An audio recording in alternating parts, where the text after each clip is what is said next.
Hello दोस्तों, आज की वीडियो में हम मोनोसेफ इंजेक्शन के बारे में देखेंगे, जानेंगे कि इसके जेनेरिक जो नेम होता है वो सेफ्ट्रियाक जोन होता है एंड इसका ब्रांड नेम मोनोसेफ और drug class third generation cephalosporin होता है।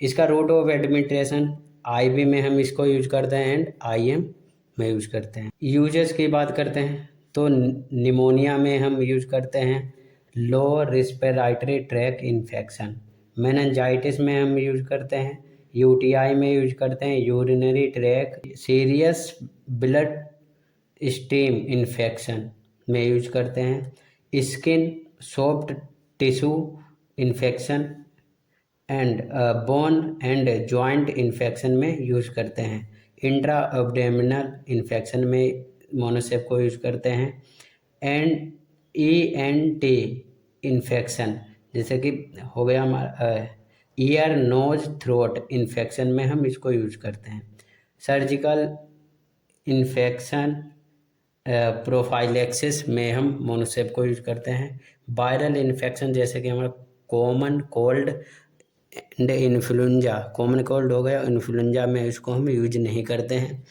मोनोसेफ को हम टाइफाइड फीवर में यूज करते हैं, सीओपीडी में यूज करते हैं, गोनोरिया में हम यूज करते हैं। आइए इसके मैकेनिज्म एक्शन के बारे में हम समझते हैं। Ceftriaxone API active pharmaceutical ingredient जो होता है बाइंड करता है हमारा पेनिसिलिन बाइंडिंग प्रोटीन जिसे हम पीबीपीएस कहते हैं।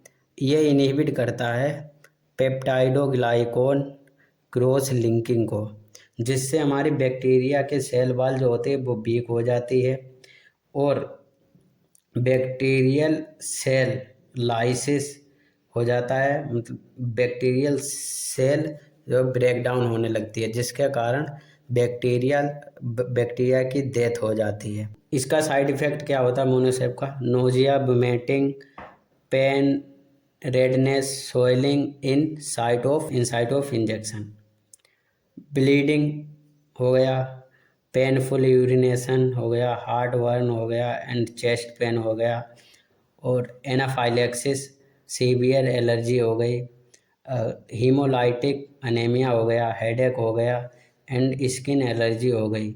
ये इसके साइड इफ़ेक्ट हैं।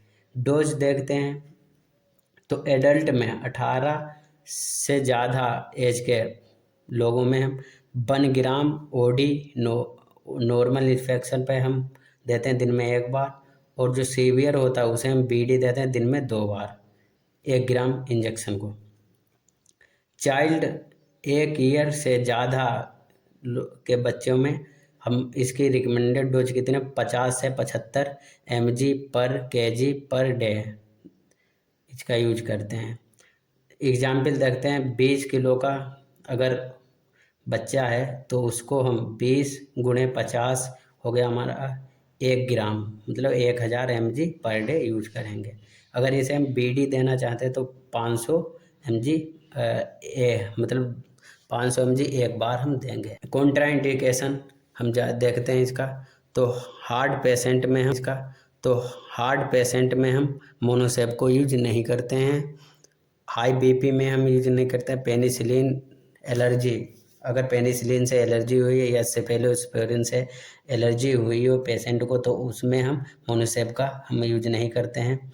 जॉइंटिस या लीवर डिजीज, किडनी डिजीज में हम इसका यूज नहीं करते हैं। अनेमिया में भी यूज नहीं करते हैं। Pregnancy and breast feeding mother's जो होते हैं उनमें सेफ होता है, पर डॉक्टर की सलाह से ही हम उसे हम देंगे, मोनोसेफ देंगे। तो normal saline and dextrose 5D5 D10 जो हमारी बोतलें होती हैं उसमें हम ये मोनोसेफ सेफ रहता है, उसमें हम अगर देंगे तो सेफ रहेगा। RL जो बोतल होती है उसमें हम इस मोनोसेफ का यूज नहीं करते हैं, क्योंकि कैल्शियम जो होता है वो सेफ्ट्रियाक जोन से क्या करता है, मिलकर क्रिस्टल फॉर्मेशन कर लेता है, जो कि एक्युमुलेशन होता है हमारा किसमें, लंग्स में, किडनी में एंड ब्लड में इसके क्रिस्टल जमा होने लगते हैं। इसके कारण कैल्शियम कंटेनिंग फ्लूइड जो होते हैं,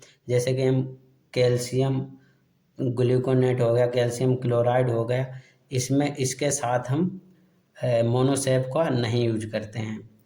not mix with gentamicin amikacin के साथ हम सेफ्ट्रियाक्सोन को नहीं मिलाएंगे, क्योंकि ये नेफ्रोटॉक्सिसिटी कॉज करता है।